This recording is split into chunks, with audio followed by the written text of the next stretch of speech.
The question says, prove that sine to the power 4 theta plus cos to the power 4 theta by 1 minus 2 sine square theta into cos square theta is equal to 1.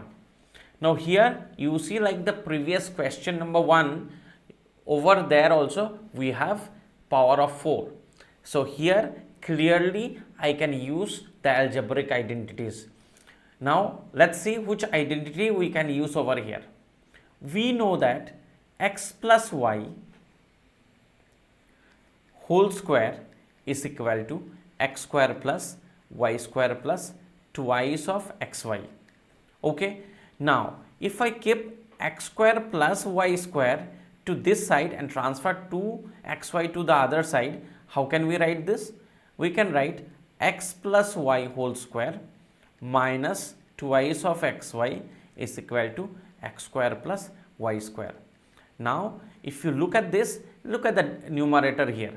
Here you see, if you can somehow write this in the form of x square plus y square, this can be replaced with x plus y whole square minus 2xy. How did I think so? You are going to understand in the very first step. Look, starting with the left hand side, we have sine to the power 4 theta plus cos to the power 4 theta divided by 1 minus 2 sine square theta cos square theta. Now here if I write in the form of x square plus y square, okay, x square plus y square. So here to satisfy this I am going to write sine square theta, here cos square theta, and the denominator will remain as it is. Here we know, look, the whole of x is sine square theta and the whole of y is cos square theta. But we already knew that, you know, x square plus y square is x plus y whole square minus 2xy. So writing in this manner, so x plus y whole square, x is how much? Sine square theta, plus y is how much? Cos square theta whole square minus 2xy. The value of x is sine square theta and the value of y is cos square theta.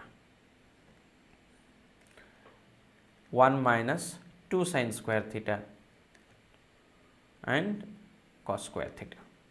Here you see, we already know sine square theta plus cos square theta is equal to 1.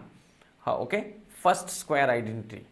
So here it's 1, 1 square will be 1 itself. So I am writing this as it is 1. Now here what we are left with? 2 sine square theta and cos square theta divided by 1 minus 2 sine square theta into cos square theta. Look at the numerator and denominator. Both of them are same. So we can cancel each other and the final result will be 1. You look at the right hand side, which is also equal to 1. So we can say therefore LHS equal to RHS.